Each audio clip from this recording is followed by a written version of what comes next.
Your brain runs a money program right now. Most people never see it. That program decides your income ceiling before you wake up. What if one invisible belief costs you $847 per week? You'll hear the exact rewiring sequence in 11 minutes. 3 questions reveal your current wealth wiring. We start there. By track 4, you'll catch your first sabotage thought live.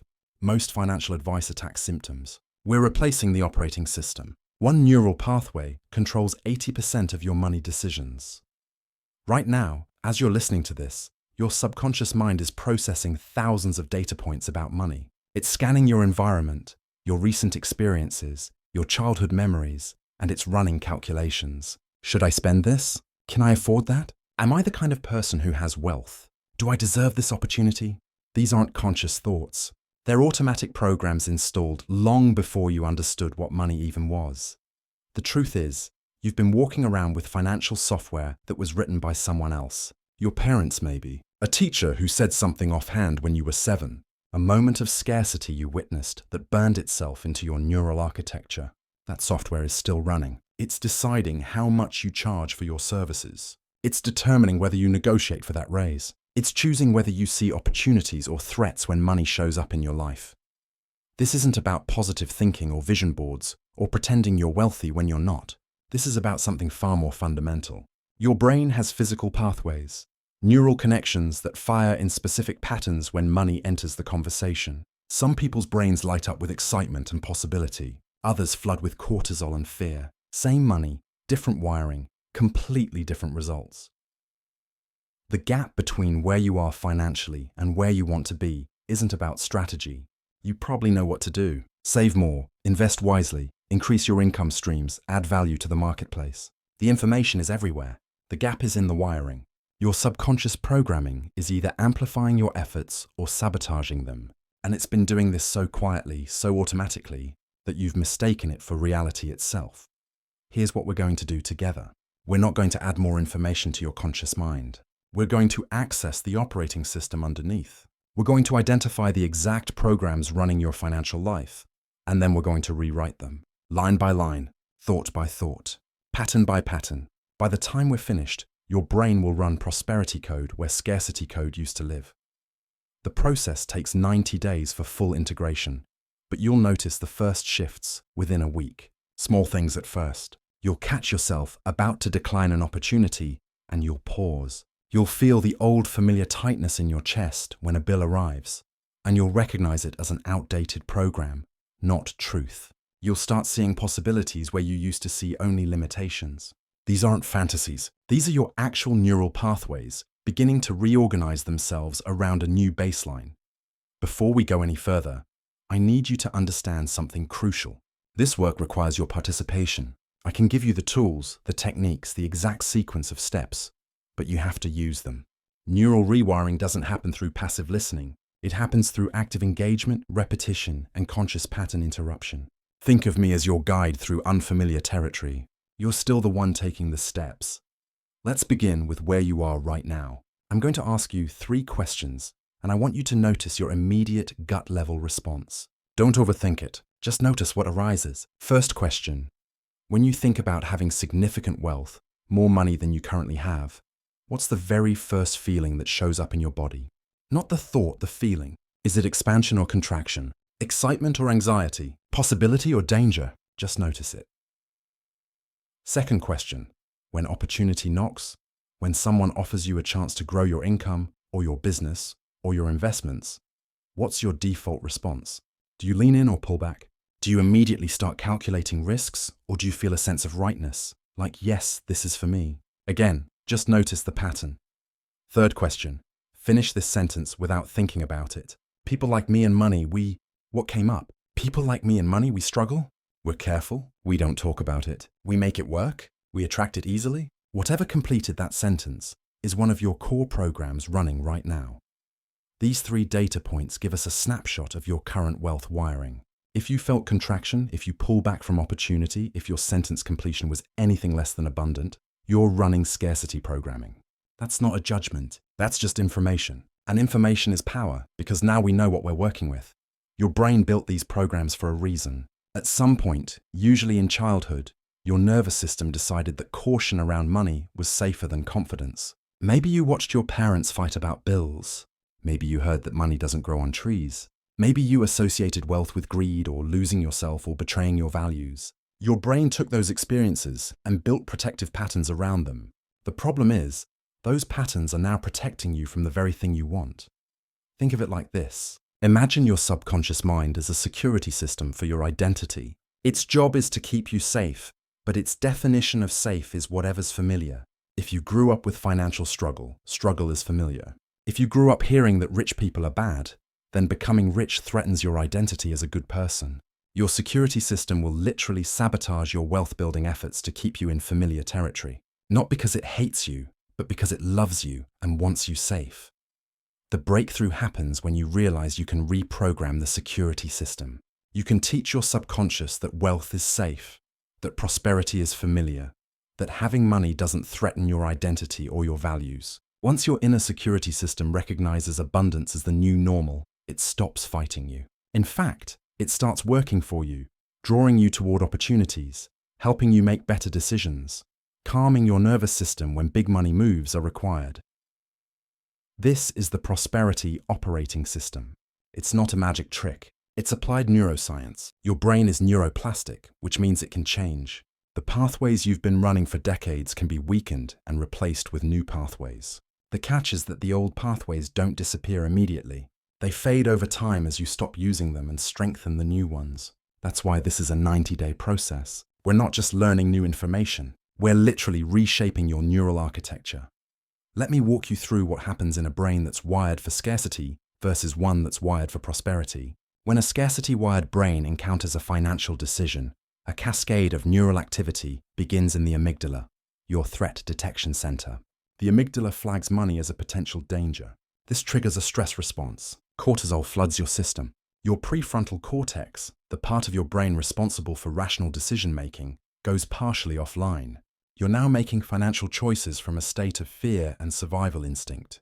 This is why people make terrible money decisions when they're stressed. Their biology is literally hijacking their judgment. Now contrast that with a prosperity-wired brain. Same financial decision, completely different neural pathway. The stimulus of money or opportunity activates regions associated with reward, possibility, and creative problem solving. Instead of cortisol, you get a measured release of dopamine, the neurotransmitter of motivation and pleasure. Your prefrontal cortex stays fully online. You can think clearly, assess options rationally, and make decisions aligned with your long-term goals. Same person, same decision, different wiring, radically different outcomes. The beautiful thing is that you get to choose which pathway strengthens. Every time you intercept a scarcity thought and replace it with an abundance thought, you're voting for the prosperity pathway. Every time you feel the old fear arise and you consciously choose a different response, you're rewiring. Do this enough times, with enough consistency, and the prosperity pathway becomes your default. That's the goal.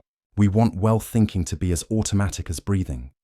Before we move into the specific techniques, I want you to take a moment right now and do something with me. We're going to establish a baseline of awareness in your body. This is important because your body holds these programs just as much as your mind does. Often, your body will signal a scarcity program before your conscious mind even notices it. Find a comfortable position, whether you're sitting, standing, or lying down. Take a deep breath in through your nose and let it out slowly through your mouth. Do that 2 more times, breathing in calm, breathing out tension. Now bring your attention to your chest and your belly. Just notice what's there. Is there tightness, openness, heaviness, lightness? No need to change anything. Just observe. This is your body's baseline right now. As we move through this process, you'll start noticing how your body responds to different thoughts about money, and you'll learn to use your body as an early warning system for scarcity thinking. Now gently release that awareness. Let's talk about the scarcity detector assessment. This is where most people have a significant blind spot. They think they're abundance-minded because they read the books. They say affirmations. They want more money. But underneath the surface, deep in their subconscious, a completely different program is running. The assessment brings that hidden program into the light. I'm going to walk you through 7 questions. These aren't trick questions. They're diagnostic tools. For each one, I want you to notice your immediate, unfiltered response. The first thing that pops into your head, that's the truth. The thing you think about second, that's usually your conscious mind trying to give the right answer. We want the first response. Question 1. When you see someone driving an expensive car or living in a beautiful home, what's your immediate inner commentary? Do you feel inspired thinking, that's possible for me too? Or do you feel resentment, judgment, or a sense of separation, thinking they must have cheated, gotten lucky, or sacrificed their values? Your unfiltered response reveals whether your subconscious sees wealth as attainable or threatening. Question 2. When you receive money unexpectedly, a bonus, a gift, a refund, what happens next?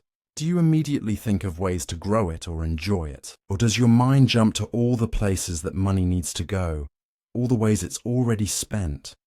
The sense that it's not really yours to keep, the speed at which you mentally allocate unexpected money away from yourself reveals your receiving capacity. Question 3. Complete this sentence with your immediate thought. I can't afford blank. What came up? Now notice, was it a factual statement or an identity statement? There's a difference between I'm choosing not to allocate money to that right now and I can't afford it, which carries a sense of permanent limitation. Your language patterns reveal your wealth wiring. Question 4. When you think about your future financial self, 5 years from now, 10 years from now, is that person significantly wealthier than you are now? Can you see it clearly? Does it feel possible and real? Or is there a fog, a sense of doubt, a voice that says hoping for more is setting yourself up for disappointment? The clarity of your prosperous future self indicates whether your subconscious is allowing you to move toward it. Question 5. How do you feel about people knowing you have money? If you were to become wealthy, would you want to keep it private, or would you be comfortable with it being visible? Your answer reveals whether you've associated wealth with safety or danger, connection or isolation. Many people unknowingly sabotage their wealth because their subconscious believes that having money will make them a target or separate them from the people they love. Question 6. When you spend money on something you enjoy, something non-essential, what happens afterward? Do you feel satisfied and at peace with the choice? Or does guilt creep in, a sense that you should have saved it, that you were being irresponsible or selfish? The presence or absence of guilt around joy spending is a direct measurement of whether you believe you deserve pleasure and abundance. Question 7. If a significant financial opportunity appeared right now, something that required you to stretch, to invest, to take a calculated risk, would your first instinct be excitement or fear? Would you move toward it or explain to yourself why it's not the right time? This reveals whether your subconscious categorizes opportunity as a gift or a threat. Now take a moment and review your responses. How many of them were rooted in scarcity? How many revealed limiting beliefs, fear patterns, or identity conflicts around money? If you found even 3 or 4 scarcity-based responses, you now have concrete evidence of where the work needs to happen. This isn't bad news. This is a map. These are the specific programs we're going to rewrite. Most people walk around completely unaware of these subconscious patterns. They wonder why they're working so hard but not getting ahead. They blame the economy, their industry, their circumstances. Those things might be factors, but they're not the core issue. The core issue is that their internal programming is rejecting wealth even as they consciously pursue it. You can't attract what you're subconsciously repelling. You can't build what you're internally programmed to sabotage. Here's the truth that most people don't want to hear. Your current financial situation is a perfect reflection of your current wealth wiring, not your potential, not your dreams, your actual programming. If you're stuck at a certain income level, it's because that's where your subconscious has set the thermostat. You might spike above it temporarily through sheer effort, but you'll self-correct back down to the set point. Similarly, if you come into a windfall, Research shows that most people return to their baseline wealth level within a few years. Why? Because the wiring didn't change. The thermostat is still set to the same temperature. The good news is that thermostats can be adjusted. That's exactly what we're going to do. We're going to raise your financial set point by changing the underlying programming. Once the set point rises, your external reality will begin to match it. You'll make different decisions. You'll spot different opportunities.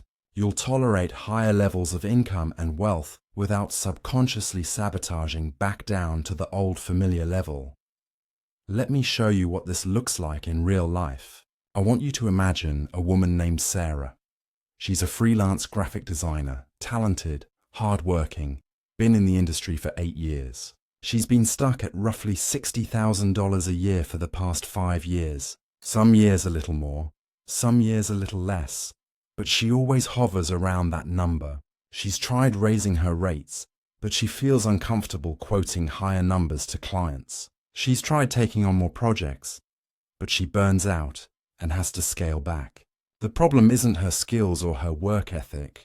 The problem is her financial thermostat is set to 60,000. When Sarah sits down to quote a project, her brain runs a calculation. Is this amount safe? Is this what someone like me can charge? For years, her answer has been, I can charge about this much, but not more. Anything above her set point triggers discomfort, doubt, a sense of being greedy or overreaching. So even when clients would pay more, she quotes less. Even when opportunities for high-paying projects appear, she talks herself out of pursuing them. Her subconscious is keeping her exactly where it believes she belongs. Now imagine Sarah goes through the wealth rewiring process. She identifies the specific belief that's capping her income. It traces back to something her father used to say. People like us work hard for our money. We don't get rich, we get by. That became her identity. People like us get by. So every time her income tried to rise above getting by, her subconscious pulled her back down to maintain identity coherence.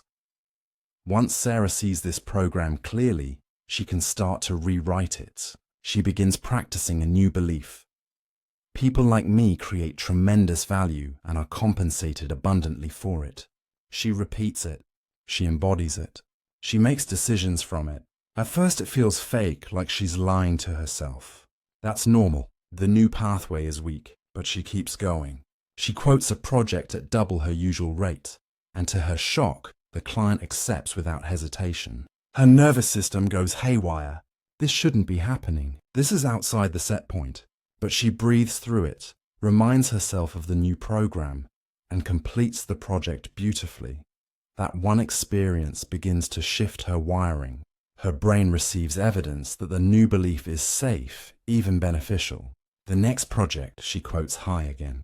And again, within 6 months, her income has jumped to 90,000. Within a year, she's at 120,000. Same person, same skills, different wiring.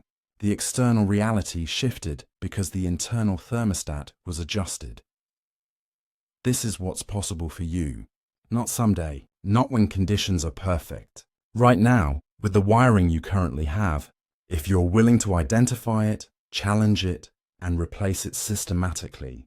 The neural pathway replacement protocol is the core technology of this entire process. Everything else we do supports this central technique. The protocol is elegantly simple, but it requires precision and repetition. Here's how it works. Step 1. Intercept the thought. You have to catch the scarcity thought as it's happening. This requires vigilance at first. Most scarcity thoughts are so automatic you don't even notice them anymore. They're just background noise. I can't afford that. That's too expensive. I'm not good with money. Money is hard to make. Rich people are greedy. These thoughts slide through your consciousness dozens of times a day, and each one is reinforcing the scarcity wiring. Your job is to become a thought detective. Start noticing the commentary your mind offers about money. Carry a small notebook or use your phone, and every time you catch a scarcity thought, write it down. Don't judge it. Don't argue with it. Just document it. This practice alone will blow your mind because you'll realize just how much scarcity programming is running on autopilot. Step 2. Name the program. Once you've intercepted the thought, identify what belief is underneath it. If the thought is, I can't afford that, the underlying belief might be, I don't have enough, or money is scarce, or I have to be careful with money, or I'm not the kind of person who gets to have nice things. Get to the root belief. That's what we're actually rewiring. Step 3. Install the replacement. Now you consciously choose a new belief, one that serves your... Now repeat this process 5 times. Access the abundant state. Feel it fully. Engage the anchor at the peak. Hold for 10 seconds. Release. You're training your nervous system to associate that physical gesture with the abundant state. After 5 repetitions, your brain has created a link. To test it, shift your state. Think about something neutral, like what you had for breakfast. Now engage the anchor. Press your thumb and finger together, or whatever gesture you chose. If you built the anchor correctly, you should feel a shift. The abundant state should start to return. It might not be as strong as when you were actively remembering, but there should be a noticeable change in your energy, your mood, your physiology. Now here's how you use this. Anytime you're about to make a financial decision, anytime you're negotiating, anytime you're looking at your bank account and feeling stress, engage the anchor. This instantly shifts you out of scarcity state and into abundance state. You're not pretending everything is fine when it's not. You're accessing your own internal resourcefulness. You're reminding your nervous system that you know how to feel abundant, and from that state, you make much better decisions.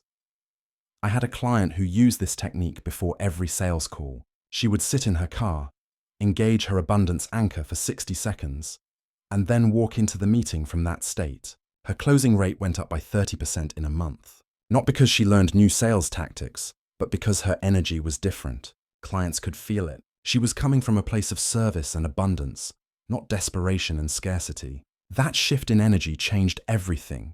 Your anchor is portable, invisible, and available anytime. No one knows you're using it. You can engage it in the middle of a conversation, during a difficult email exchange, while reviewing your finances. It's your secret weapon for state management, and state management is everything when it comes to wealth building. Let's talk about the SNAP method for thought interception mastery. SNAP stands for stop, notice, ask, pivot. This is your rapid response system for when scarcity thoughts are coming fast and you need to intercept them in real time. It takes about 3 seconds once you get good at it. Stop means you literally pause whatever you're doing. If you're in the middle of a conversation, pause. If you're typing an email, stop typing. If you're scrolling, stop scrolling. You need a micro moment of stillness to catch the thought. Notice means you identify the thought without judgment. What just went through my mind? Oh, I just thought I can't afford that. Or I just felt a wave of anxiety about money. Or I just compared myself to someone and felt less than. Notice it with curiosity, not criticism. Ask means you question the thought. Is this actually true? Is this helpful? Is this the person I want to be? You're not arguing with the thought. You're examining it. Often, just asking the question is enough to loosen its grip. Pivot means you consciously choose a different thought or action. If the thought was I can't afford that, your pivot might be what if I could? What would that look like? Or I choose to focus on what I can create rather than what I lack. Or you might pivot physically by taking a deep breath, engaging your abundance anchor, or simply moving on without entertaining the scarcity thought any further. Stop. Notice. Ask. Pivot. 3 seconds. This method is especially powerful when you're being hijacked by scarcity in the moment. Let's say you're about to send a pitch email and you catch yourself lowering your rates because you're afraid the person will say no. Stop. What thought just caused me to do that? Notice. I thought my normal rate was too high and they wouldn't accept. Ask. Is that true? Or am I assuming based on my own scarcity? Do I actually know what they can afford? Pivot. I'm going to quote my full rate because that's the value I provide, and I trust the right clients will recognize it. That's the SNAP method in action. You just intercepted a sabotage pattern before it cost you money. Do this consistently, and you'll stop leaving thousands of dollars on the table because of unchallenged scarcity assumptions. One of the most overlooked aspects of wealth wiring is your environment. You can do all the internal work, but if you're surrounded by scarcity cues, you're fighting an uphill battle. Your subconscious mind is absorbing information from your environment constantly. The conversations you hear, the media you consume, the physical spaces you inhabit, the people you spend time with, all of it is either reinforcing scarcity or reinforcing abundance. The wealth frequency immersion is about deliberately restructuring your environment to support your new wiring. This isn't about pretending you're rich when you're not. This is about bathing your subconscious in the frequency of prosperity so that it becomes familiar, comfortable, normal. Start with your media diet. What are you consuming?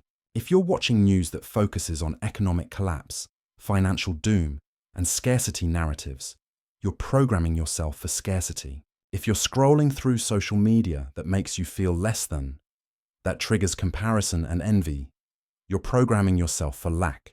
I'm not saying ignore reality. I'm saying be intentional about what you're absorbing. Replace scarcity media with prosperity media. Listen to interviews with successful people.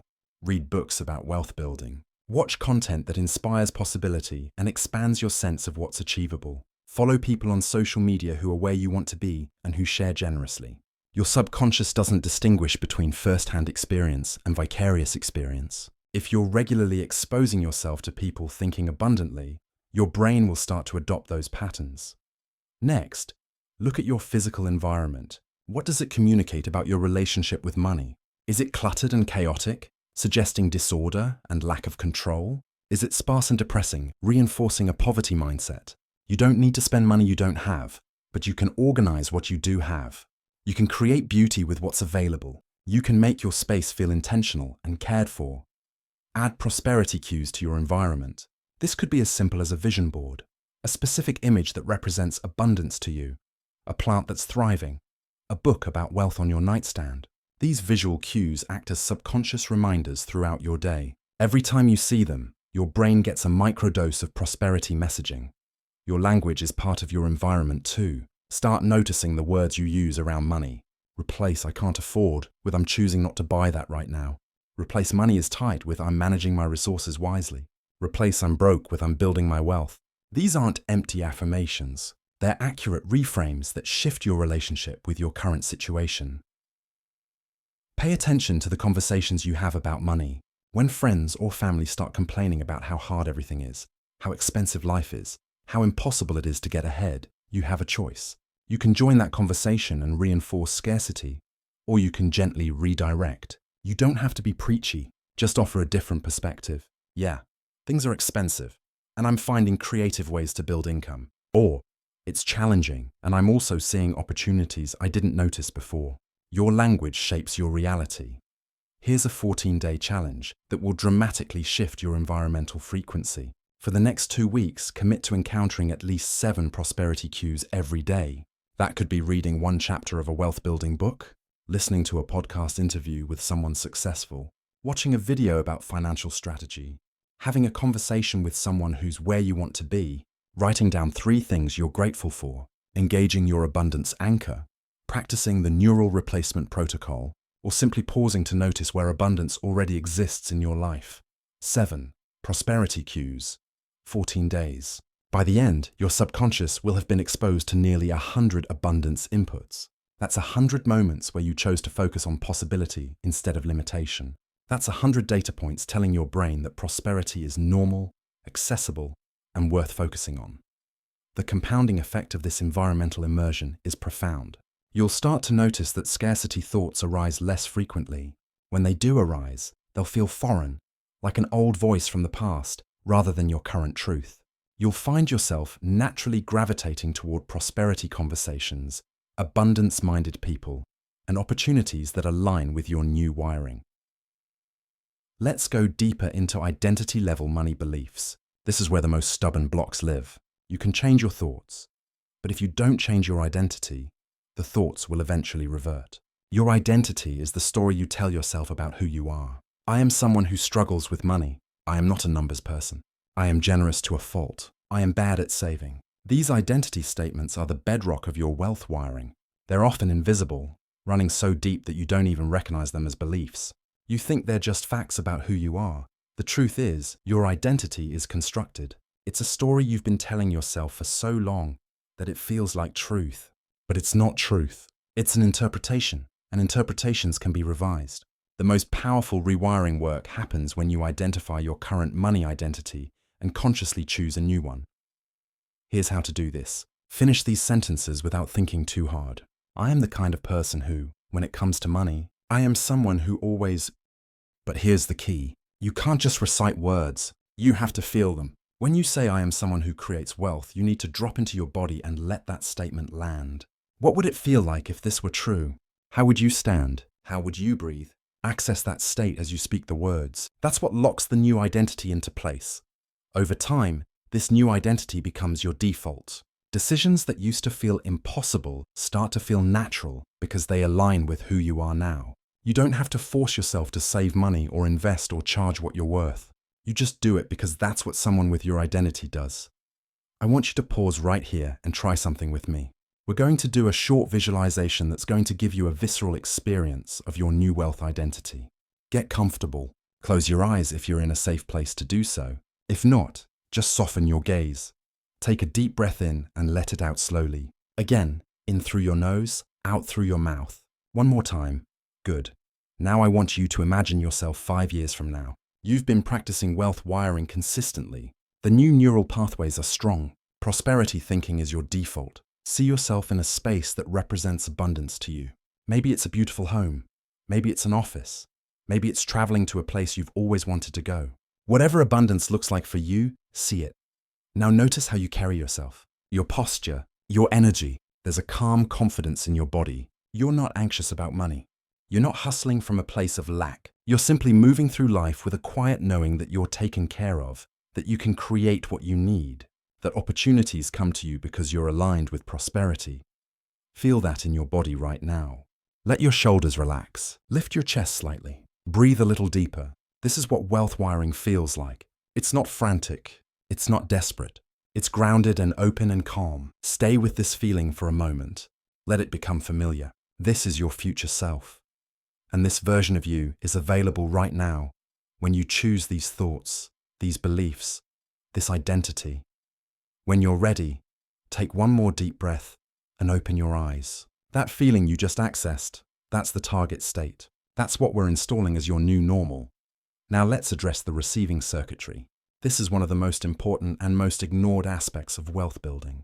Most people focus on getting money, making money, attracting money. But if you can't receive it, if your system rejects it when it shows up, you're going to stay stuck no matter how hard you work. Receiving is a nervous system skill. Some people have wide open receiving channels. Money, opportunities, compliments, support, help, they can take it in without discomfort. Other people have tightly closed receiving channels. Even when good things come, they deflect, minimize, or sabotage because receiving feels unsafe. Why would receiving feel unsafe? Usually because of guilt, unworthiness, or fear. Guilt says if I have more, someone else has less. If I succeed, I'm betraying people who haven't. If I accept this gift or money or opportunity, I'm being selfish or greedy. Unworthiness says I don't deserve this. I haven't earned it. I'm not good enough to have this.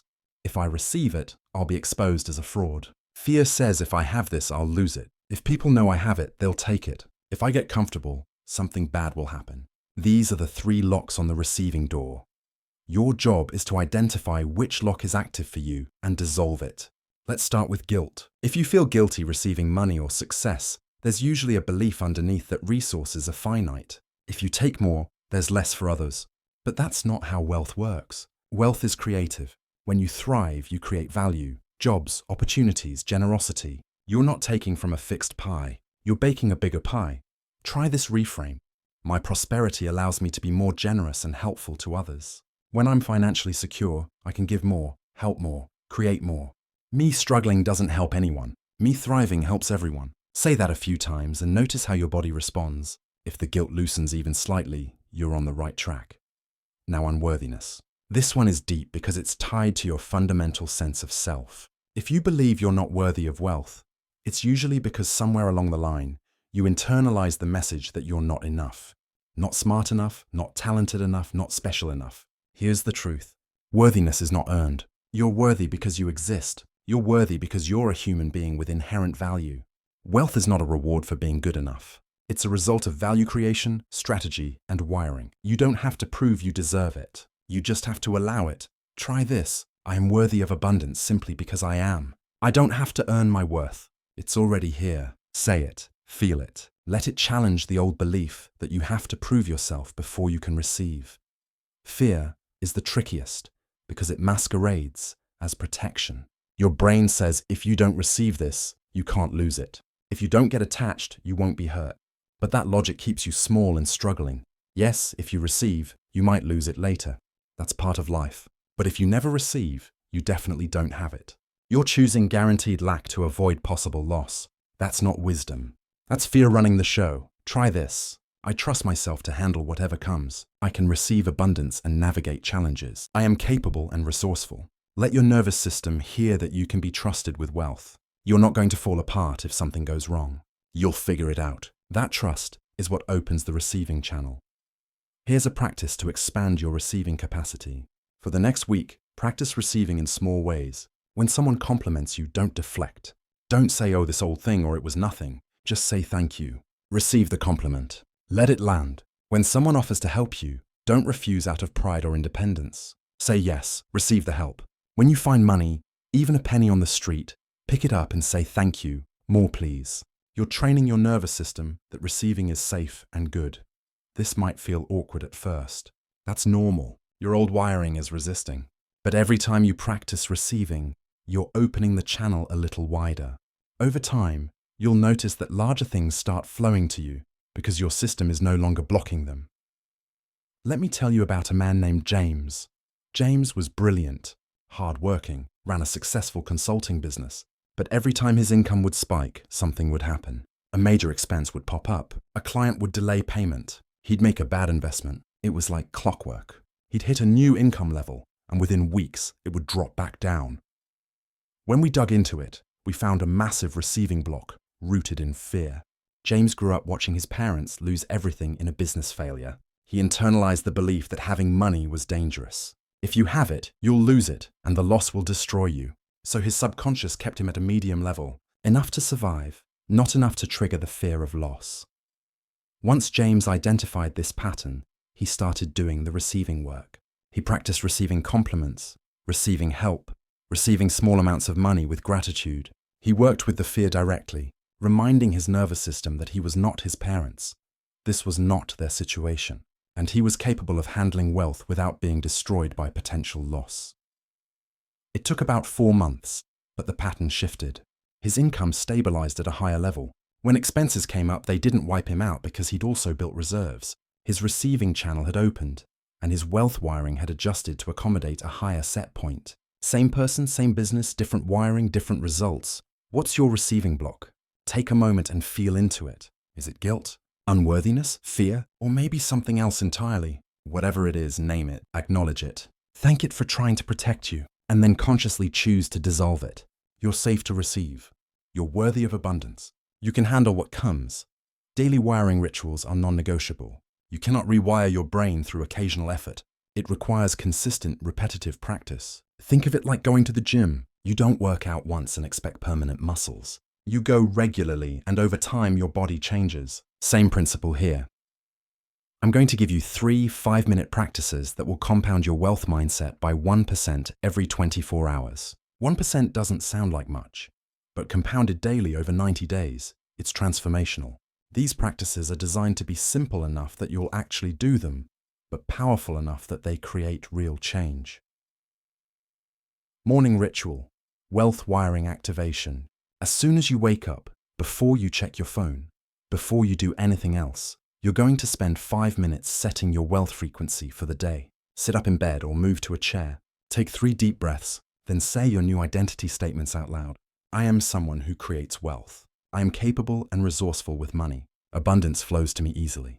Whatever your specific statements are, say them with conviction. Next, engage your abundance anchor. Access that state of prosperity in your body. Feel it for 30 seconds. Now set an intention for the day. Today I will notice opportunities. Today I will make decisions from abundance, not scarcity. Today I will practice receiving. One clear intention that aligns with your wealth wiring work. Finally, visualize one specific moment from the day ahead where you'll embody your new money identity. Maybe it's a conversation where you'll quote your full rate, or a moment where you'll make a purchase without guilt, or a situation where you'll practice receiving. See it, feel it, rehearse it in your mind. This primes your brain to execute it when the moment arrives. 5 minutes. That's your morning ritual. Do this before the world gets to you, before the news and the emails and the stress.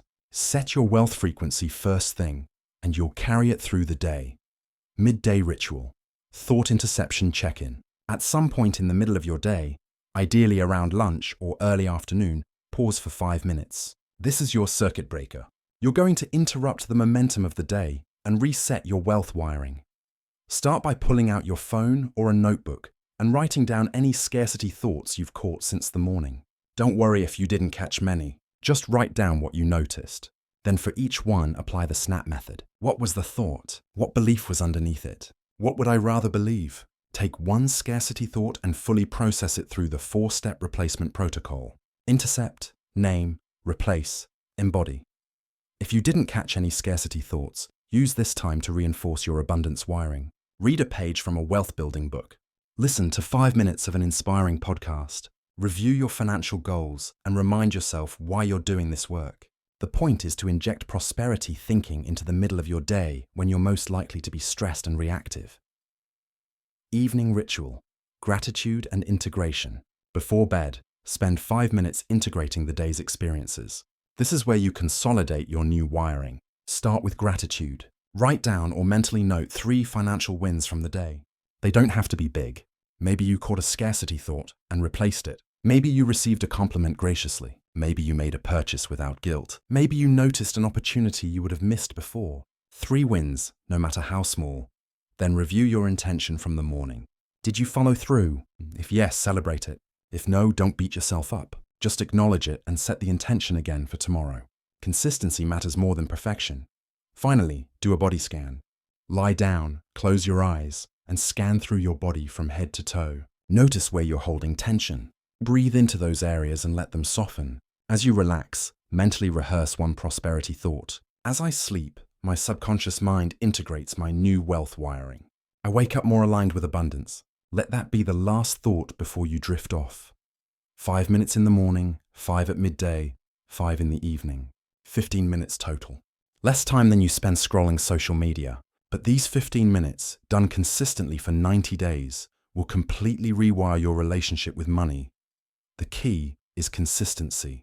You're going to have days where you don't feel like doing it. Do it anyway. You're going to have days where it feels pointless because you're not seeing results yet. Do it anyway. The wiring happens underneath the surface.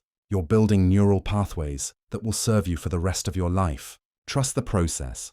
Let's talk about social wealth mirroring. You've probably heard the saying that you're the average of the 5 people you spend the most time with. That's not just motivational fluff. That's neuroscience. Your brain is wired to mirror the people around you. Mirror neurons fire when you observe someone else's behavior, creating a neural echo of their actions and attitudes in your own brain. This is how we learn language, social norms, and emotional patterns. It's also how we absorb money beliefs.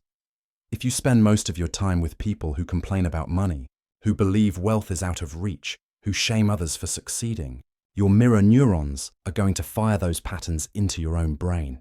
You'll start thinking like them, talking like them, believing like them, not because you're weak, but because you're human. We're social creatures. We sync to our environment. The flip side is that if you spend time with people who think abundantly, who celebrate success, who believe opportunities are everywhere, your mirror neurons will fire those patterns. You'll start noticing possibilities. You'll feel more optimistic. You'll take bolder action. Same brain, different social input, radically different output. This doesn't mean you abandon everyone who's struggling financially. It means you become intentional about the voices that have the most access to your mind. Who are you listening to? Who are you learning from? Who sets the tone for your thoughts about money? Do an honest audit of your current social wealth mirrors. Who are the 5 people you spend the most time with? What's their relationship with money? Are they abundance-minded or scarcity-minded? Are they supportive of your financial growth, or do they subtly undermine it? This isn't about judgment. It's about awareness. If you realize that most of your social mirrors are reinforcing scarcity, you have 2 options. 1, reduce the time you spend in those environments. 2, intentionally add new abundance mirrors to balance it out. You don't have to cut people off. You can love someone and still limit how much their scarcity mindset influences you. Adding new abundance mirrors might mean joining a community of people who are where you want to be financially. It might mean finding a mentor or coach who embodies the wealth wiring you're building. It might mean spending more time consuming content from people who think abundantly. Remember, your brain doesn't distinguish between in-person and virtual mirroring. If you're regularly listening to podcasts with abundance-minded guests, your mirror neurons are firing those patterns. Your media diet is a social mirror too. What are you feeding your brain? If you're consuming content that tells you the world is falling apart, that wealth is evil, that you're a victim of circumstances beyond your control, that's what you're mirroring. Switch to content that empowers, that educates, that expands your sense of possibility. This isn't about toxic positivity or ignoring real problems. It's about choosing inputs that serve your growth rather than reinforce your limitations. You can be aware of challenges in the world and still focus primarily on solutions and opportunities. Here's a relationship wealth assessment you can do right now. Think about the 5 people you interact with most frequently. For each person, ask yourself, does this person's energy around money make me feel more capable or less capable?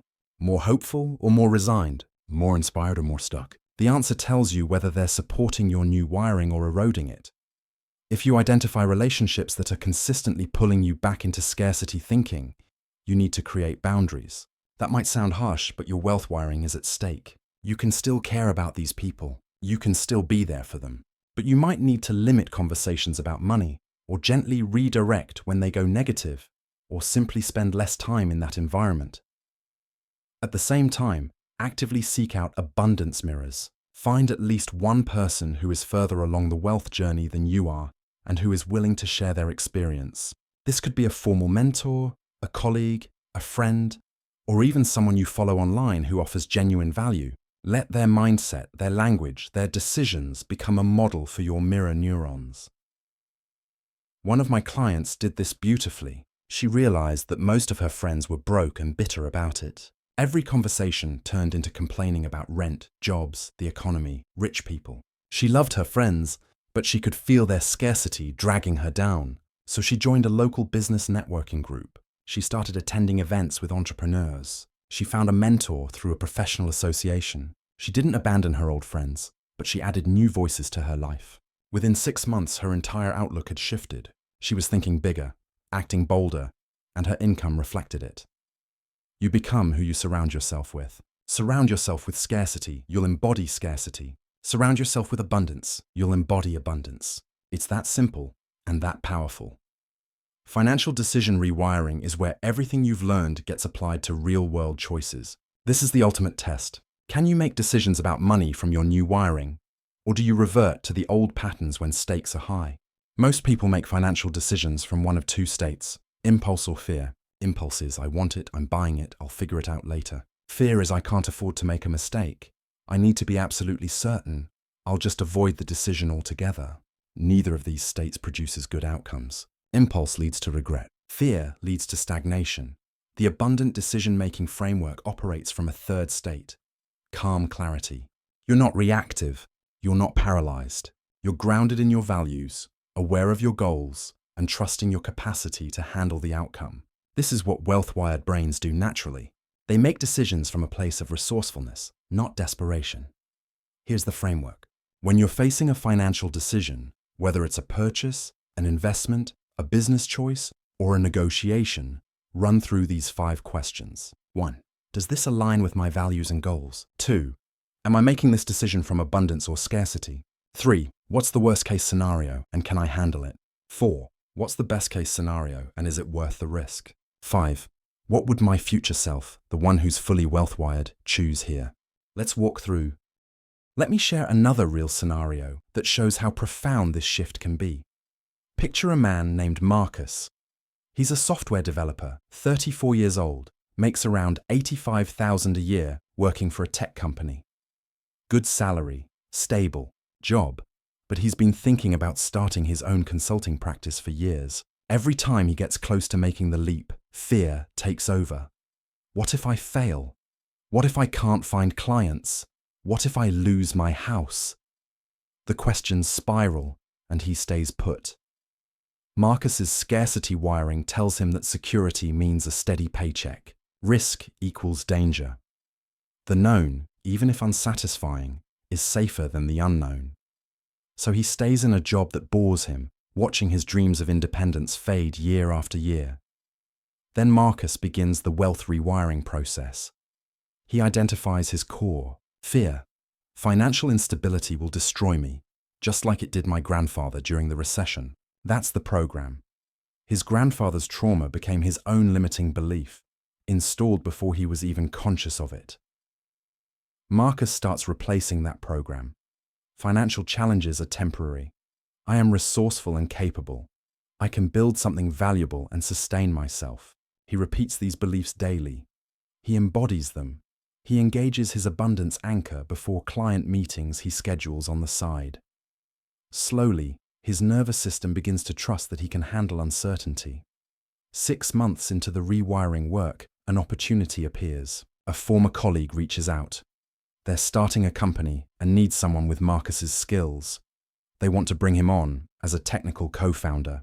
Equity stake, higher potential upside, but no steady salary for the first year. Old Marcus would have said no immediately. Too risky. New Marcus runs it through the decision framework. Does it align with his values and goals? Yes. He wants autonomy and ownership. Is he operating from abundance or scarcity? He feels excitement, not desperation. That's abundance. Worst case scenario? He has a year of savings. If the company fails, he can get another job. He can handle it. Best case. He builds equity in something meaningful and potentially lucrative. Worth it. What would future Marcus choose? Future Marcus wouldn't even hesitate. He says yes. A year later, the company raises funding. Marcus's equity is worth more than he made in 3 years at his old job. But here's the real win. His relationship with risk has fundamentally changed. He's no longer paralyzed by fear of the unknown. He's learned to trust himself, his judgment, his capacity to navigate uncertainty. That's wealth wiring in action. Now let's get into the 90-day consolidation plan with the granularity you need to actually execute this. I'm going to give you day-by-day micro-challenges for the first 30 days, then week-by-week guidance for the remaining 60 days. This isn't theory anymore. This is your roadmap. Day 1. Establish your baseline. Today is purely diagnostic. No changes, no pressure. Your task is to observe. Carry a small notebook or use a notes app on your phone. Every time you think about money today, write down the thought. Don't filter it. Don't judge it. Just capture it. By the end of the day, you'll have a raw data set of your current money commentary. This is your before picture. Day 2. Categorize your thoughts. Look at yesterday's list. For each thought, mark it with a letter. S for scarcity, A for abundance, N for neutral. You'll probably have mostly S thoughts. That's normal.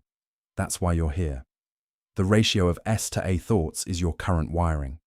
We're going to shift that ratio over the next 88 days. Day 3. Identify your top 3 scarcity patterns. Look at all your S thoughts. What themes emerge? Common ones include, I can't afford it. Money is hard to make. I'm not good with money. Rich people are bad. I'll never get ahead. It's too expensive. I should save instead of enjoy. Circle the 3 that appear most often or feel most charged. These are your primary targets. Day 4. Trace one pattern to its origin. Take your number 1 scarcity pattern and ask yourself, when did I first learn this? What experience or message installed this belief? You might remember a specific moment. You might just have a sense. Write down whatever comes up. This is belief archaeology. You're uncovering the foundation of your current wiring. Day 5. Write your first replacement belief. Using the pattern from day 4, craft a new belief to replace it. Remember the rules: present tense, believable, forward moving. If your old belief is money is hard to make, try I am learning to create value that attracts money easily. Write it down. Say it out loud 10 times today. This is your first new program installation. Day 6. Build your abundance anchor. Follow the process I described earlier. Find a genuine, abundant memory. Access the feeling. Choose your physical gesture. Repeat 5 times to lock it in. Test it. By the end of today, you should have a functional anchor that shifts your state in seconds. Day 7. First weekly review. Pause and reflect. What did you notice this week? What was surprising? What was difficult? Write down 3 insights. Celebrate the fact that you showed up for 7 days. You're building momentum. Day 8. Morning ritual installation. Today you start the 5-minute morning practice. Set an alarm if you need to. Do not skip it. Say your new identity statement from day 5. Engage your anchor. Set one intention for the day. Visualize one moment where you'll embody abundance. This becomes non-negotiable from today forward. Day 9. Practice the SNAP method. Today, your challenge is to catch 3 scarcity thoughts in real time and snap them. Stop, notice, ask, pivot. You'll probably miss some. That's okay. Just aim for 3 successful interceptions. Write them down so you can see your progress. Day 10. Expand your replacement beliefs. Take the second scarcity pattern from day 3 and create a replacement belief for it. Now you have 2 new beliefs you're installing. Say both of them during your morning ritual. Day 11. Environmental audit. Walk through your living space and workspace. What do you see that reinforces scarcity? Clutter, bills in plain sight, old broken items. What could you change today, right now, for free or minimal cost that would shift the energy toward abundance? Make one change today. Day 12. Add a prosperity cue. Place something in your environment that reminds you of wealth. It could be an image, a quote, an object, something that makes you feel abundant when you see it. Position it where you'll encounter it multiple times a day. Day 13. Media diet assessment. Track everything you consume today. News, social media, podcasts, TV, conversations. At the end of the day, label each input as scarcity reinforcing or abundance reinforcing. The ratio will probably shock you. Awareness is the first step to change. Day 14. Second weekly review. 2 weeks in. You're establishing new patterns. The old wiring is still strong, but you're building alternative pathways. Note 3 moments this week where you chose differently because of the work you're doing. Day 15. Replace one scarcity media source. Based on Day 13's assessment, remove or reduce one source of scarcity programming. Unfollow a negative account. Stop watching a particular news segment. Replace it with something abundance-focused. Make the swap today. Day 16. Practice receiving. Your challenge today is to receive 3 things graciously. A compliment, an offer of help, anything. Do not deflect. Do not diminish. Just say thank you and let it in. Notice how this feels in your body. Day 17. Engage your anchor in a real situation. Today, use your abundance anchor before a financial moment. Checking your bank balance, paying a bill, having a money conversation, whatever comes up. Engage the anchor first, then proceed. Notice how the experience differs. Day 18. Write your 3rd replacement belief. Take your 3rd major scarcity pattern and craft the new belief. You now have 3 core programs you're rewriting. Say all 3 in your morning ritual. Day 19. Thought interception sprint. Today, aim for 5 snap interventions. You're getting better at catching thoughts quickly. This is your neural agility training. Day 20. Social mirror audit. List the 5 people you spend the most time with. For each one, honestly assess whether their money mindset supports or undermines your new wiring. You're not making changes yet, just gathering data. Day 21. 3rd weekly review. 3 weeks. You're nearly a third of the way through. The practices are starting to feel more natural. Your awareness of scarcity thoughts is sharper. Write down evidence of shifts, no matter how small. Maybe you caught a thought faster. Maybe you felt less anxiety around a bill. Maybe you noticed an opportunity. Document it. Day 22. Add midday ritual. You've been doing mornings. Now add the 5-minute midday check-in. Set a reminder. Review your scarcity thought log. Process one thought through the full replacement protocol. This is your circuit breaker for when the day gets overwhelming. Day 23. Language pattern shift. Today, catch yourself saying scarcity phrases and immediately reframe. I can't afford it becomes, I'm choosing not to allocate funds to that right now. I'm broke becomes, I'm building my wealth. Do this at least 3 times today. Day 24. Practice the decision framework. A small financial decision will come up today. Buying lunch, a small purchase, something minor. Run it through the 5-question framework. Get familiar with the process on low-stakes decisions. Day 25. Add 1 abundance mirror. Based on your social mirror audit from day 20, identify 1 abundance-minded person you can add to your input stream. Follow them online, reach out for a conversation, join a group therein. Day 30. Milestone celebration. 30 days of consistent wealth rewiring. This is significant. Most people quit before now. You didn't. Acknowledge that. Do something small to celebrate. This reinforces the new wiring and builds positive association with the work. Days 31 through 45. Integration and depth. You've built the foundation. Now we deepen. Continue your 3 daily rituals without fail. This 2-week block is about making the practices automatic and expanding your capacity. Week 5. Specific focus. Spaced repetition for identity. Say your identity statements twice daily, morning and evening. Feel them fully each time. By the end of this week, they should start feeling true rather than aspirational. Week 6. Specific focus. Receiving channel expansion. This week, your challenge is to receive something every single day and consciously acknowledge it. Help, money, opportunity, compliments, anything. Say yes and thank you at least once per day. Track it.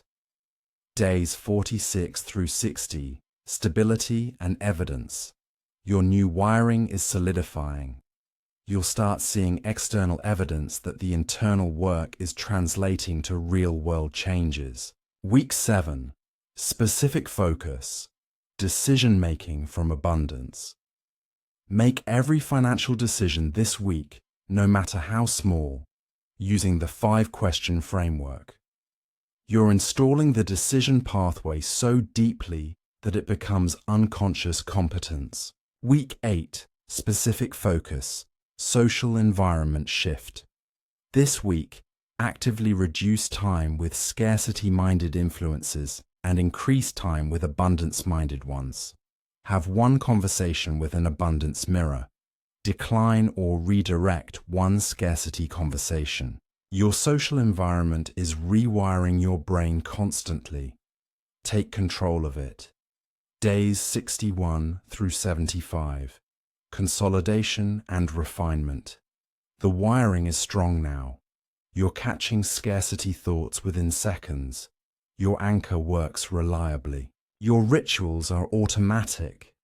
Now we're fine-tuning. Week 9. Specific focus. Environmental reinforcement. Add 2 more prosperity cues to your environment. Remove or reduce 2 scarcity cues. Your physical space should increasingly reflect and support your new wiring. Week 10. Specific focus. Advanced thought interception. This week, you're not just catching obvious scarcity thoughts. You're catching subtle ones. The quiet doubts. The small self-sabotages. The barely audible voice that says it won't work. Hunt them down and replace them. Days 76 through 90. Mastery and integration. You're in the final stretch. The goal now is to make this wiring permanent and begin living from it fully. Week 11. Specific focus. Evidence documentation. Write down every piece of evidence that your wiring has changed. New thoughts, new decisions, new opportunities noticed, new income, new financial behaviors. Create a comprehensive list. This is proof that the work worked. Week 12. Specific focus. Design your maintenance plan. You're almost done with the intensive 90 days. Now you design what the next phase looks like. How will you maintain these practices? What's the minimum effective dose to keep the wiring strong? Write out your post-90-day plan. Week 13. Specific focus. Set new goals from new wiring. Based on who you are now, what becomes possible? What financial goals can you set that your old wiring would have rejected as impossible? Write them down. These are your next level targets. Day 90. Completion and launch. You've done it. 90 consecutive days of wealth rewiring. Your neural architecture has fundamentally changed. Today, retake the scarcity detector assessment from the beginning. Compare your answers. The shift will be undeniable. Then look forward. You're not the same person who started this journey. What do you do now with this new wiring?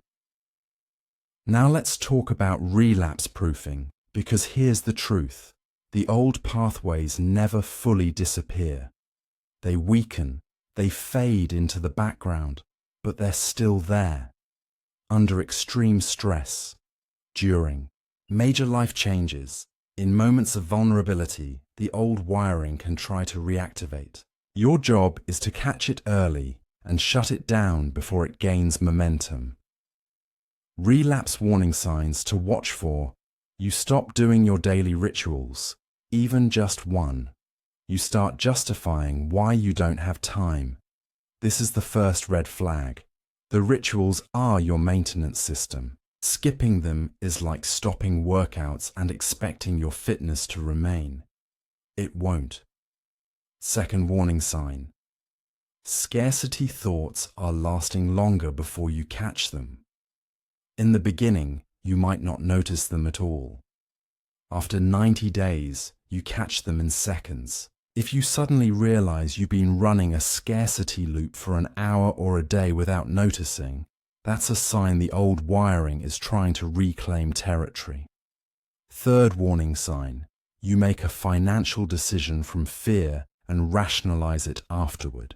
You turn down an opportunity and tell yourself it wasn't right, but really, you were scared. You underprice yourself and justify it as being competitive. These rationalizations are your old programming trying to disguise itself as wisdom.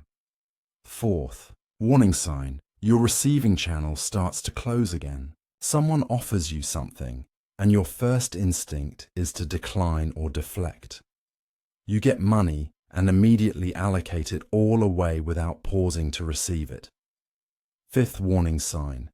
You stop consuming abundance content and slide back into scarcity media. You're watching news that terrifies you, scrolling feeds that depress you, having conversations that drain you. Your environmental frequency has shifted back towards scarcity. If you notice any of these warning signs, here's your relapse intervention protocol. First, acknowledge it without shame. You're not failing. You're human. Old patterns have momentum. The fact that you notice the warning sign means your awareness is still active. That's good. Second, immediately reinstall your daily rituals. Even if you've been skipping them for weeks, start again today. Morning, midday, evening. No excuses. Third, Do a scarcity thought purge.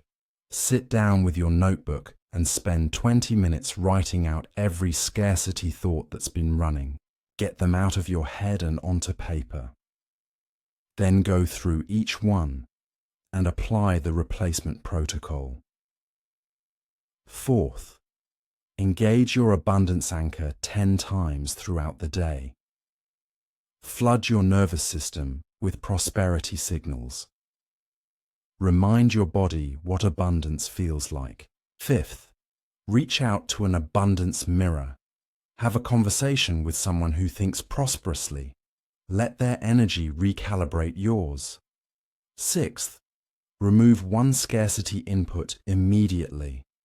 Unfollow an account, skip a conversation, turn off a news source, cut the scarcity feed at the source. This intervention protocol takes about 2 days to reset your wiring if you've started to slip. The key is catching it early. The longer the old patterns run unchecked, the harder it is to course correct. But even if you've been off track for months, the pathways you built are still there. They don't disappear. You can reactivate them faster than you built them initially. It might take a week of intensive practice to get back to where you were, but you won't have to start from zero. The neural architecture is already in place. Let me give you a relapse-proofing maintenance schedule that will keep your wiring strong for life. Daily minimum, one of your 3 rituals. If you can only do one, make it the morning ritual. 5 minutes to set your wealth frequency for the day. That's your non-negotiable baseline. Weekly practice, 1 thought interception session. Sit down once a week and process any scarcity thoughts that have accumulated. Don't let them pile up. Monthly check-in. Review your financial wins from the month and your current money thoughts. Are you staying abundant or drifting toward scarcity? Adjust as needed. Quarterly deep dive. Retake the scarcity detector assessment.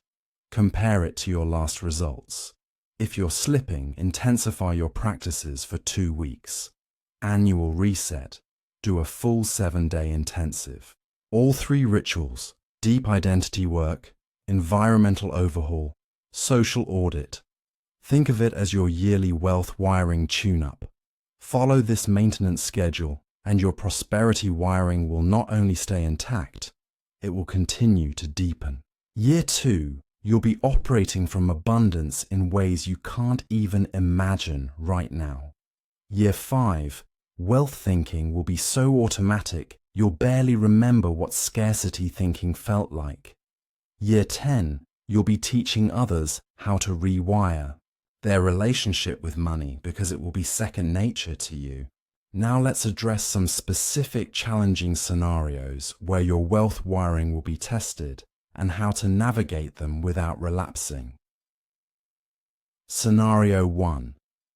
Unexpected major expense. Your car breaks down, your roof leaks, medical bill arrives, something that costs thousands you weren't planning for. Your old wiring will scream, "See, you can't get ahead. There's always something. Money disappears as fast as it comes." This is a critical moment. Here's how you navigate it with your new wiring. First, breathe. Engage your abundance anchor. Calm your nervous system before you react. Second, acknowledge the situation without catastrophizing. This is a temporary challenge, not a permanent state. I have a situation to solve, not a crisis to panic about. Third, tap into your resourcefulness. What options do I have? Can I negotiate payment terms? Can I access emergency funds? Can I increase income temporarily? Your wealth-wired brain asks solution-focused questions. Fourth, make the decision from your framework. Run through the 5 questions. What aligns with my values? Am I choosing from abundance or scarcity? Can I handle this? Then decide and move forward. Fifth, do not spiral into scarcity thinking afterward. One expense doesn't mean you're back to square one. You handled it. You're still on the wealth path. Process any scarcity thoughts. Let's talk about advanced wealth wiring techniques for those who have completed the 90 days and want to go deeper. These are next-level practices that accelerate your results and solidify your prosperity operating system even further. Advanced Technique 1.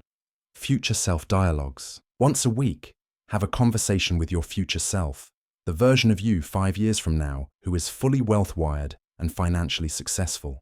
Close your eyes, access that version of yourself, and ask questions. What should I focus on right now? What decision should I make about this opportunity? What do I need to know? Then listen. Your subconscious mind, which is now wired for prosperity, will answer through intuition, images, feelings, or words. Write down what comes through. This is your higher financial wisdom speaking. It's remarkably accurate because you're accessing the part of yourself that already knows the path forward. Do this weekly and let your future self guide your present self. Advanced Technique 2. Wealth Frequency Immersion Days. Once a month, dedicate an entire day to immersing yourself in prosperity. From the moment you wake up until you go to sleep, everything you consume, every conversation you have, every environment you enter is calibrated for abundance. Read wealth books, listen to abundance podcasts, watch documentaries about successful people, visit places that inspire prosperity like art galleries or upscale neighborhoods, have conversations only with abundance-minded people, wear clothes that make you feel successful, eat food that feels nourishing and abundant. For 24 hours, you're creating a total environmental reset. This monthly immersion day acts like a booster shot for your wiring. It floods your system with so much prosperity input that scarcity can't get a foothold. Advanced Technique 3. Scarcity to Abundance Transformation Journal. Keep a dedicated journal where you document every time you transform a scarcity moment into an abundance moment. The format is simple. Date, scarcity thought or situation. Replacement belief or action. Outcome. Over months and years, this journal becomes a powerful record of your transformation.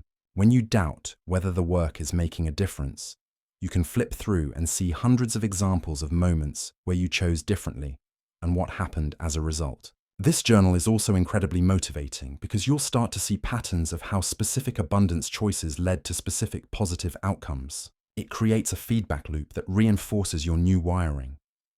Advanced Technique 4. Tithing or giving practice from abundance. Once your income starts to increase as a result of your new wiring, implement a practice of giving a percentage away. This could be to charity, to causes you believe in, to people in need, however it resonates with you.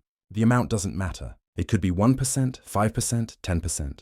What matters is that you're giving from a place of abundance, not scarcity. This practice does two things. 1, it proves to your nervous system that you have enough to share, which opens your receiving channel even wider. 2, it aligns you with the flow of wealth. Money that flows through you, instead of getting stuck in you, tends to bring more money in. This isn't magical thinking. It's nervous system training. When you give freely, your brain categorizes you as someone who has plenty, and you start making decisions from that place. Those decisions create more wealth. Advanced Technique 5. Wealth Wiring Mentorship. Once you've solidified your own prosperity programming, teach it to someone else. Find someone who's struggling with scarcity mindset and walk them through the basics of what you've learned. Teaching is the highest level of learning. When you explain these concepts to someone else, you deepen your own understanding and commitment. Plus, seeing someone else transform because of what you shared creates a powerful reinforcement of your own abundance. You become living proof that wealth wiring works, and that identity shift takes you to an entirely new level of prosperity consciousness. Let me share one final story to illustrate what's possible when you fully commit to this work. Imagine a woman named Elena. She's 52 years old, worked as a nurse for 28 years, divorced, 2 adult children, living paycheck to paycheck despite a decent salary. She's exhausted, resentful of her financial situation, and convinced it's too late to change anything. She's been running scarcity programming for 5 decades. It's deeply embedded. Elena starts the wealth rewiring process skeptical. She does the assessment and discovers that almost every single response is scarcity-based. She can barely imagine a prosperous future self. She feels guilty when she spends money on herself. She resents people with wealth. She's convinced she's not the type to be financially successful. It's a tough starting point, but she commits to the 90 days anyway. The first month is hard. She misses days. She forgets her rituals. She catches herself running scarcity thoughts for hours before remembering to intercept them. But she keeps going. She reads the relapse intervention protocol multiple times and uses it whenever she slips. Slowly, incrementally, things start to shift. Around day 40, something happens. Eleanor is at work, and a colleague mentions that the hospital is looking for nurses to teach weekend certification courses. Extra pay, flexible hours, teaching instead of floor work. Old Elena would have immediately thought, I'm not qualified to teach, that's for other people. I don't have time. New Elena catches that thought in real time, stops it, replaces it. I have decades of experience that would be valuable to new nurses. This could be a perfect way to increase my income while reducing physical strain. She applies for the teaching position. She gets it. The extra income is $15,000 a year for weekend work. But more importantly, the experience of catching the scarcity thought, replacing it, and taking action from the new wiring creates a breakthrough. Her brain receives evidence that the new programming works. It's no longer theoretical, it's real. By day 90, Elena has saved $4,000, the first savings she's had in years. She's teaching on weekends and loving it. She's caught and replaced literally hundreds of scarcity thoughts. Her relationship with money has fundamentally changed. She no longer feels resentment when she pays bills. She no longer feels guilty when she buys something nice. She no longer feels like a victim of her circumstances. But here's the most profound shift. 6 months after completing the 90-day process, Eleanor starts her own side business. She creates an online course teaching nurses how to avoid burnout and manage the emotional demands of the job, something she never would have considered before because it required investment, visibility, and believing she had something valuable to offer. Her scarcity wiring would have shut it down immediately. Her prosperity wiring said, why not? 2 years later, Elena's course has generated over $60,000 in revenue. She's cut back to part-time nursing. She's on track to retire 5 years earlier than she thought possible. She travels, something she'd convinced herself she'd never be able to afford. She gives money to her kids without resentment. She's living a completely different financial reality. Same person, same intelligence, same skills, different wiring. That's the power of what you're doing right now. Elena was 52 and convinced it was too late. It wasn't. If you're younger, you have even more time for this wiring to compound. If you're older, you have decades of experience and wisdom that, combined with prosperity wiring, makes you formidable. Age doesn't matter. Current circumstances don't matter. The only thing that matters is the wiring. Change the wiring. Change the life. As we come to the close of this audiobook, I want to paint a picture of what your life looks like when wealth wiring is fully installed and operating as your default. You wake up in the morning and your first thoughts aren't about what you lack. They're about what you can create. There's a sense of possibility in your body, a lightness, an openness. You get ready for the day and you notice that the tightness you used to feel in your chest when you thought about money isn't there anymore. It's been replaced by calm confidence. You check your bank account and instead of anxiety, you feel gratitude for what's there and trust in your ability to grow it. You see a bill and instead of stress, you think this is one of my financial responsibilities and I handle it. No drama, no spiral, just neutral competence. You go about your work, whatever that is, and opportunities appear. Not because the world suddenly changed, but because your brain is now wired to notice them. The opportunities were always there. You just couldn't see them through the scarcity filter. Now you can. Someone offers you a chance to grow your income, to collaborate, to invest in yourself, to step up. Your old wiring would have said no out of fear or self-doubt. Your new wiring runs it through your framework quickly, almost instantly, and if it aligns, you say yes. Easily, confidently, without the old agonizing. You've learned to trust yourself and your judgment. You have conversations about money and you don't feel shame or anxiety. You can talk about prices, negotiate rates, discuss investments, all of it from a grounded place. Money is just a tool, a resource, a means of exchange. It's no longer emotionally charged. It's neutral. That neutrality gives you power because you're making decisions from clarity, not fear. You spend money on something you want, not just something you need, and there's no guilt afterward. You enjoyed it, it aligned with your values, you can afford. Years pass and you look back at where you started. The person who began this journey barely resembles who you are now. The scarcity thoughts that used to run constantly are rare whispers you catch and dismiss in seconds. The fear around money that used to control your choices is gone. The guilt around success that used to sabotage you has dissolved. You've become someone who naturally thinks, speaks, and acts from prosperity. It's not something you do anymore. It's who you are. Your financial reality reflects this internal shift. Maybe your income has doubled or tripled. Maybe you've built savings and investments you never thought possible. Maybe you've created passive income streams. Maybe you've started a business that thrives. Maybe you've negotiated your worth successfully and repeatedly. Maybe you've made money decisions that paid off in ways you couldn't have predicted. The specifics will be unique to you, but the pattern is universal. Changed wiring leads to changed results. Always. And here's the beautiful part. Once you've done this work for yourself, once you've proven that neural rewiring is real and powerful and accessible, you can apply it to any area of your life. The same principles that rewired your relationship with money can rewire your relationship with health, with relationships, with confidence, with anything. You've learned that you're not stuck with the programming you were given. You can rewrite it. That's freedom. That's power. That's transformation. This is what I want for you.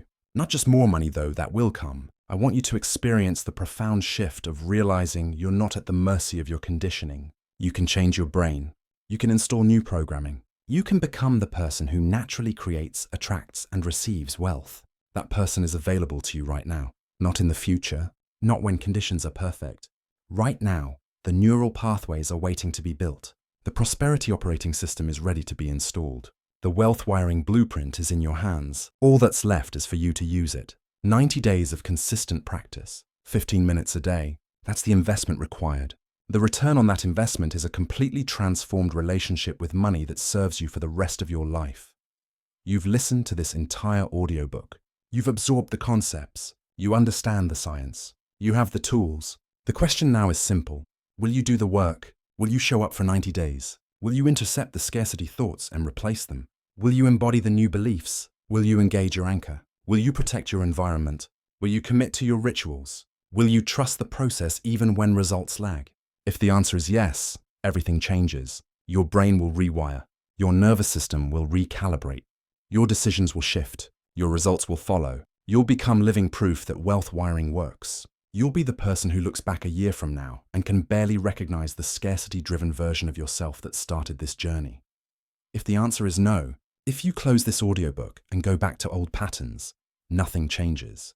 The information was interesting, but information without application is just entertainment. Your scarcity wiring will remain intact. Your financial thermostat will stay at the same set point. Your results will stay the same. A year from now, you'll still be where you are now, maybe wondering what would have happened if you'd just done the work. The choice is yours. The blueprint is complete. The path is clear. The tools are provided. What you do next determines everything. I believe you're going to choose transformation. I believe you're going to commit to the 90 days. I believe you're going to build prosperity wiring that serves you for life. I believe you're going to become someone who naturally creates and receives wealth, because that's who you actually are underneath the old programming. Welcome to your new wealth wiring. Welcome to prosperity consciousness. Welcome to the financial reality that matches your actual potential. This is who you are now. This is what you do now. You're not the person limited by scarcity programming anymore. You're the person who rewired their brain for abundance and changed their entire financial trajectory. That's your identity now. Own it. Embody it. Live it. Your wealth wiring journey starts right now. Day one begins the moment you finish this sentence. Go build the prosperous life you were always meant to live.